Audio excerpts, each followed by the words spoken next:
Students, I think I need to put a conclusion to this discussion on why I started talking about classical mechanics.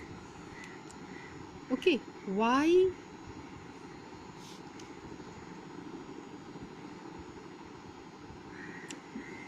limitations, or rather, the discussion on how the limitations to Newtonian mechanics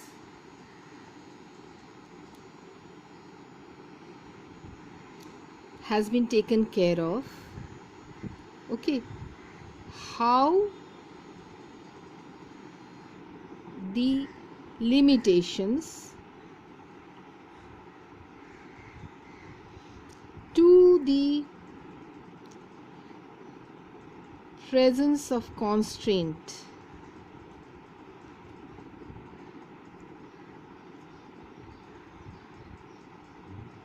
of constraints has been taken care of. Okay, and how the concept of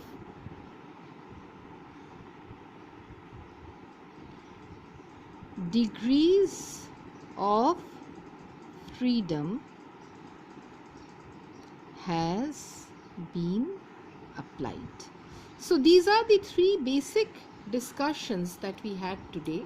Okay, and here finally let me close today's discussion by discussing how the limitations of Newtonian mechanics have been taken care of. What was the limitations? That we cannot use inertial frame of, that it is actually applied in inertial frame of reference. You cannot apply Newtonian mechanics in an accelerated frame of reference. Then how the presence of constraints cannot be aptly addressed from our Newton's laws of motion is taken care of, and how the concept of degrees of freedom is utilized.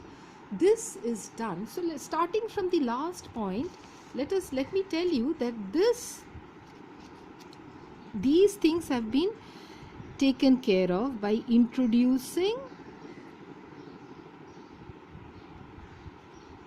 the introduction of the concept of generalized coordinates. How are we introducing generalized coordinates? Well, generalized coordinates are that number of coordinates which are considered independent of one another.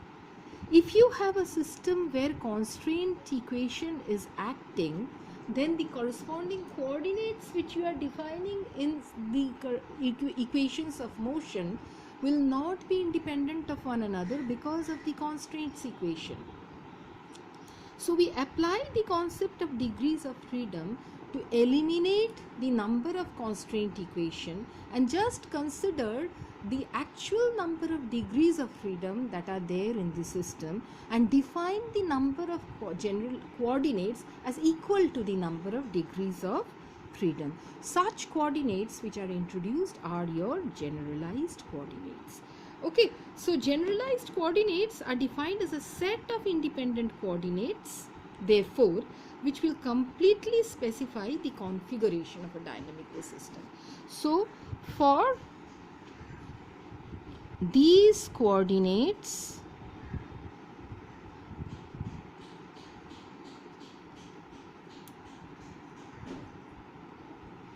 are therefore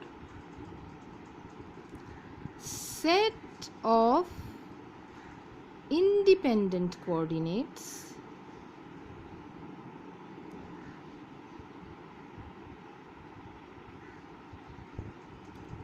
are the set of independent coordinates that completely specify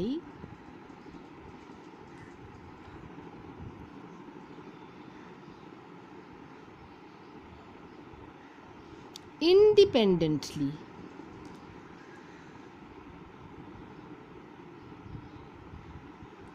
the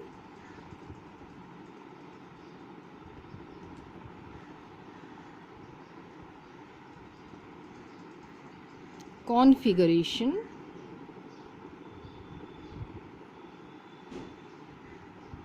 of the dynamical system. Is that okay? So once you define generalized coordinate, without going into much of discussion, let me tell you, once you define generalized coordinates, you can now define a set of equations using these independent coordinates, and therefore ultimately develop an equation called Lagrange's equation. You need to know this, because otherwise why all these things have been discussed in today's class will not be clear. Now this equation is such, okay, this equation, I'll just give you a formal introduction to this equation. This equation is defined in the form of ddt of del L del Qj dot, where Qj's are your generalized coordinates, minus del L del Qj equal to 0. Now this L is actually equal to kinetic energy minus potential energy. Kinetic energy minus potential energy. So ultimately, with this concept of generalized coordinates, we define it in the form of Q1, Q2, Q3, like that. It goes on up to, say, Qj. Alright. So once we define the generalized coordinates, we are in a position to define a set of equations called Lagrange's equation. And this equation actually is a generalized equation which does not depend upon the coordinate systems. If you move from one coordinate system to another, it does not depend upon the frame of reference, which is very important, whether it's an inertial frame of reference or a non-inertial frame of reference. Over and above, you see this equation is absolutely dependent on scalar quantities. It is no longer a vectorial quantity. Kinetic energy, which is a scalar, as well as potential energy.